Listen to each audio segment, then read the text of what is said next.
Welcome back to the GP Productions podcast.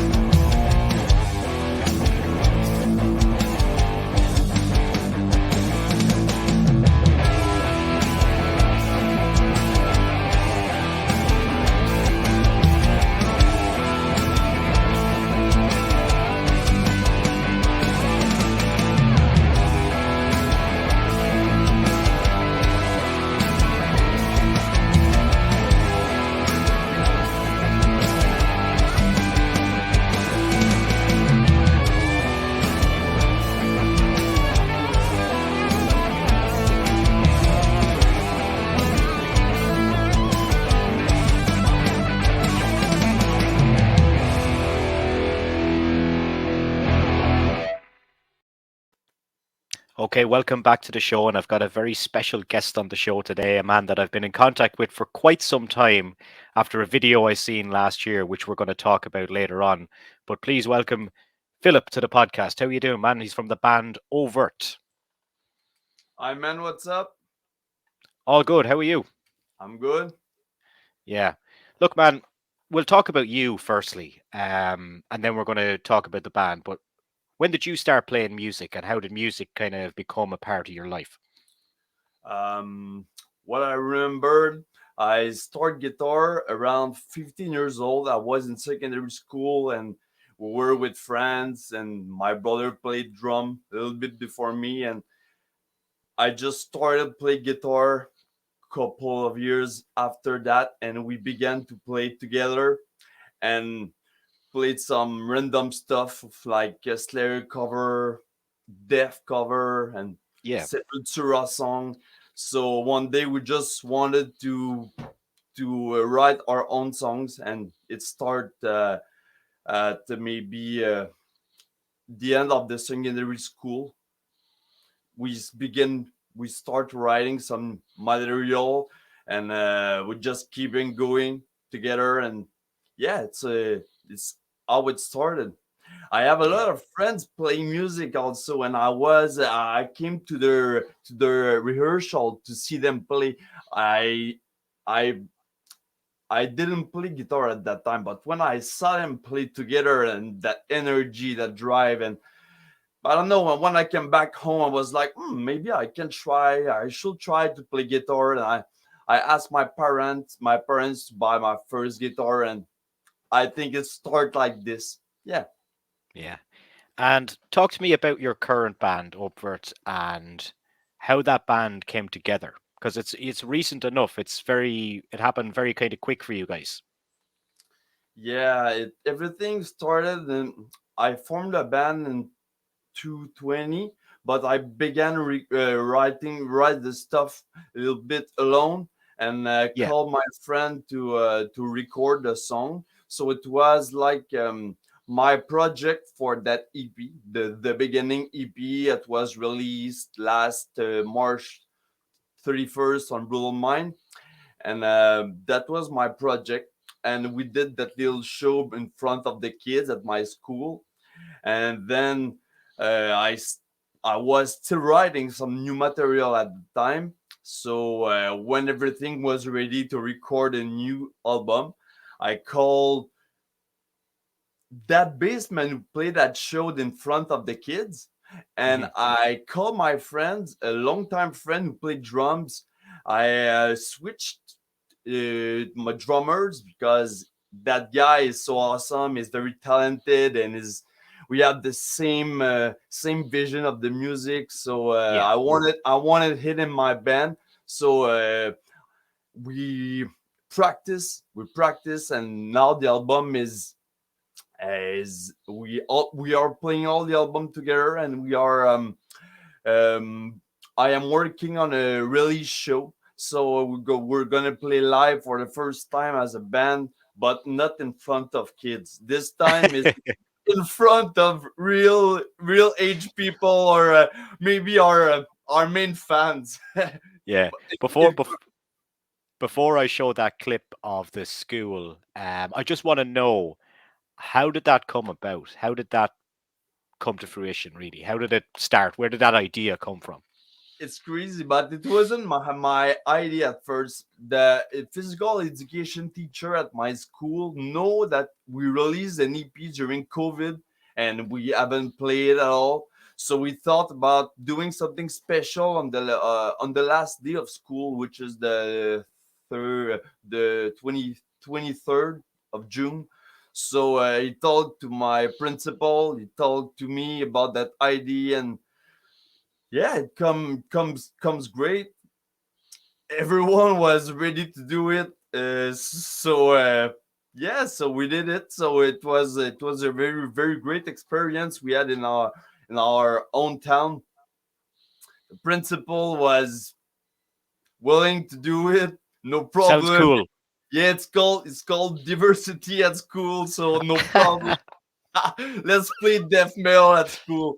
And during the year, I talk about all the perseverance and the all the all the things I was doing, trying to practice and gain my playing abilities again. But on the other side, and the kids knew that all the steps I went through, and so when they saw my drummer and my bassist outside the school on the outside, yeah, hey, it's your band. Yeah, we're gonna play the show. So they were like, oh yeah, it's awesome. So when we began to play, kids were jumping all around and mushing, and it was great. And I think kids love Cookie Monsters. Cookie Monster, the sound of the voice. So yeah, so they like it. Let's take a look at a clip, shall we, from your YouTube page?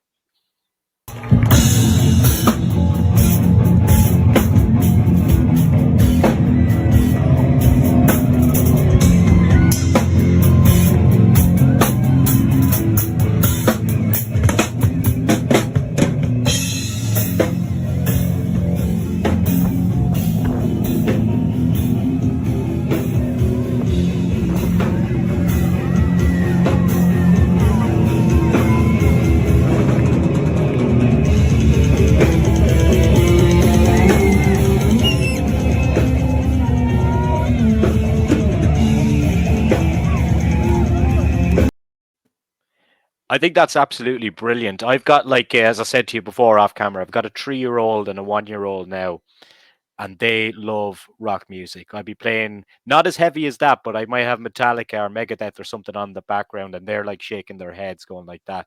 So I think if they were in school and they seen something like that, they would love it. But when that happened, man, this thing blew up. Like, I live in Ireland, I seen this story. It was crazy. It went viral big time. I know, yeah, and it's inside me. I played death metal for more than 15 years, even before I switched to left-handed. And when I played death metal for so many years. So when I wanted to create my own band, I wanted to to learn how to sing, and I did.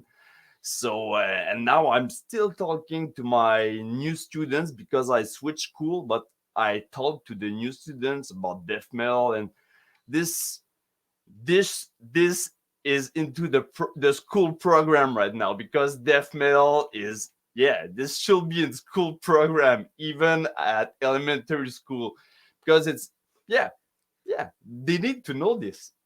Do you think you're going to be able to do a concert in your new school? Maybe not because it has been done one times, but Hmm. only one time. The One off. principal, the principal liked it, everything, but I think we that happened only once, and it will happen once in a lifetime because it was just happening on on the moment. Yeah. Like Did you think it would be such a big news story across the world? if it, Did you think if it would be such a big story because it got all over the world? no, no, not really. When we did the live stream, we I didn't expect it at all, but really great turnout. My the one who filmed the live, is with me at my new school at right now at the moment. So he followed me to my school, and he is the one behind the camera of our new video clip we just released out Hmm. last week. Um, so yeah, Yeah. Let's talk about the new album then that is coming and the single that released you, Invisible Enemy. yeah, And the clip that you guys have on your YouTube. There's actually a full video on your band's label YouTube page, which I'll put underneath this video so people can go check it out. But do you want to explain to me what kind of emotions and went into this EP? yeah. Sure. It's a full length. It's Yeah. an Oh, sorry, album. sorry. Album. Yeah. I keep saying Yeah, EP. the Album. full length. Yes. Triumph beyond adversity. Yeah. Adversity, it's a problem or something hard someone can have in their life. So just face it and just go through it every day. And that's yeah. And the new song Invisible Enemy, the music, it's a mid fast song which I used a lot of new techniques on the guitar, which we can't hear on the EP. We can hear a lot of tremolo picking, sweep picking, arpeggios, and guttural vocal again because I like it. And the lyrical themes, it's more on this one. I wanted to talk about the effects of the COVID on people.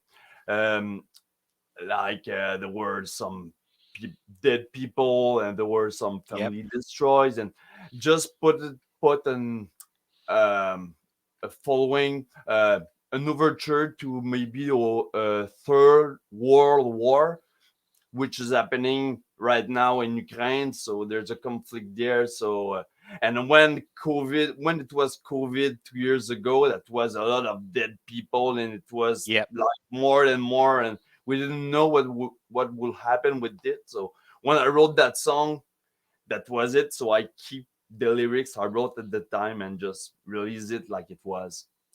So Yeah. yeah, it's mainly a COVID song, but it's the only one. I just wanted to do a following on this.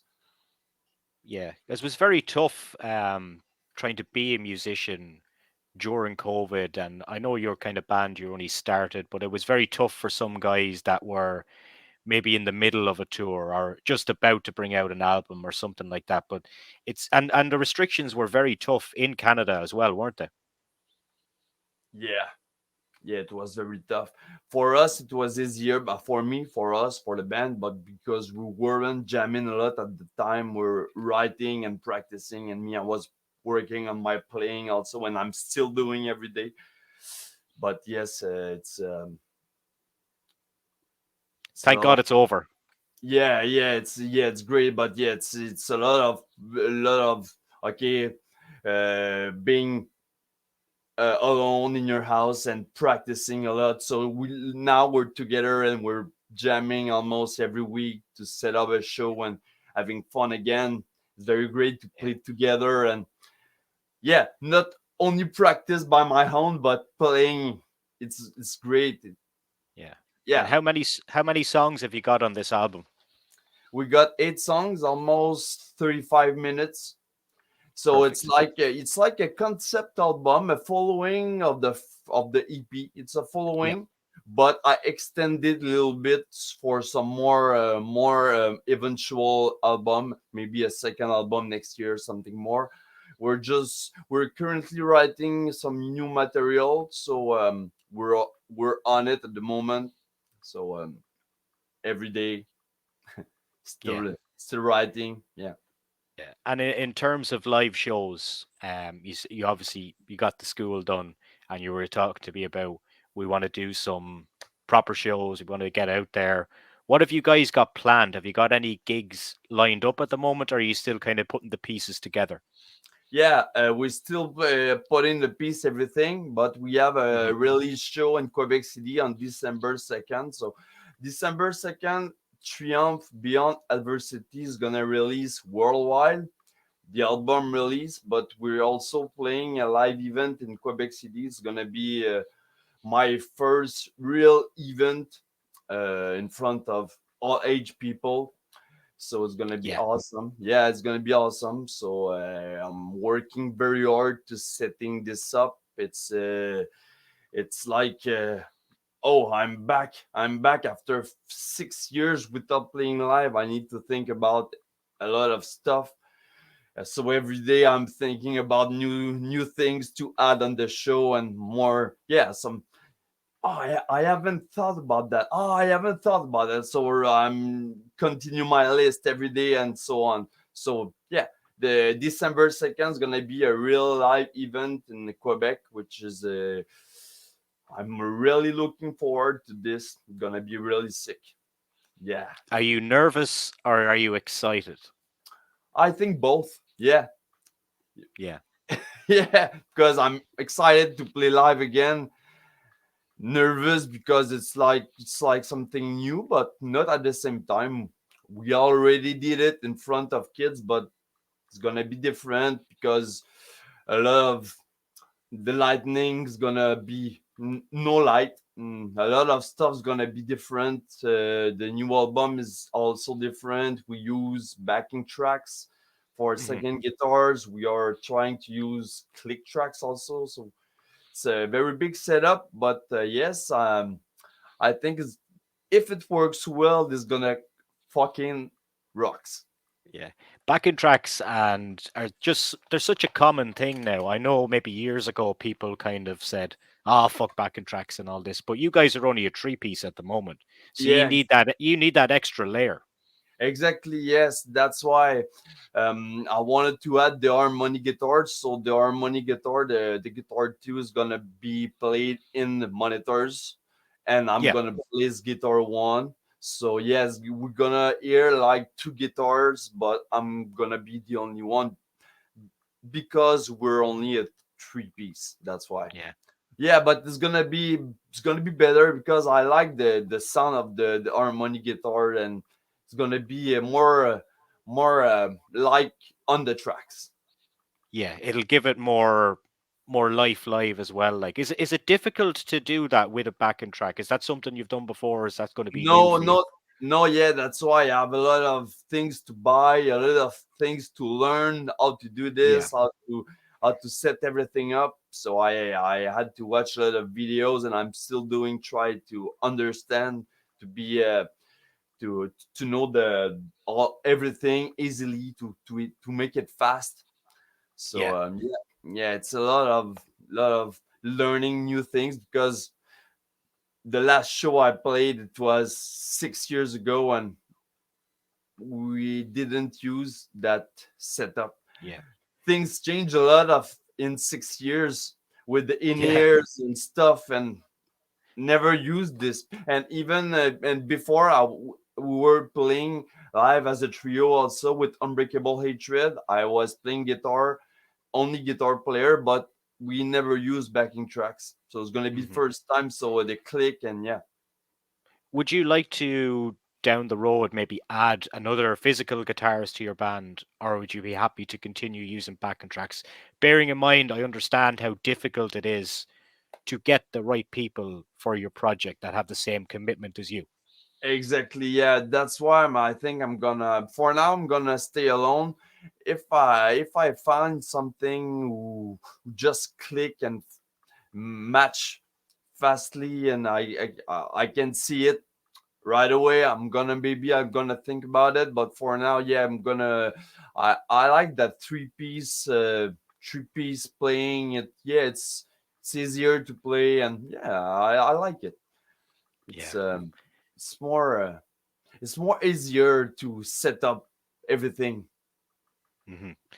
And just in terms of before we kind of wrap up here today, where can people find the band? Where can people find the album? Where's the best place to get you guys on your website and social media? Yeah, you can go on the Obvurt.com sites. Can go to the Unique Leader website to buy the new album, and you can also go to the Indie Merch Store website to also pre-order the new album. Yeah. Philip, I wish you nothing but the best of luck, and I hope we and you catch up again soon because this story is not yet finished, I don't think. No, I don't think so. Yeah. Thanks so much for your time today, man. Thanks you too, man. Yeah. Thanks a lot. Cheers. Cheers, boy.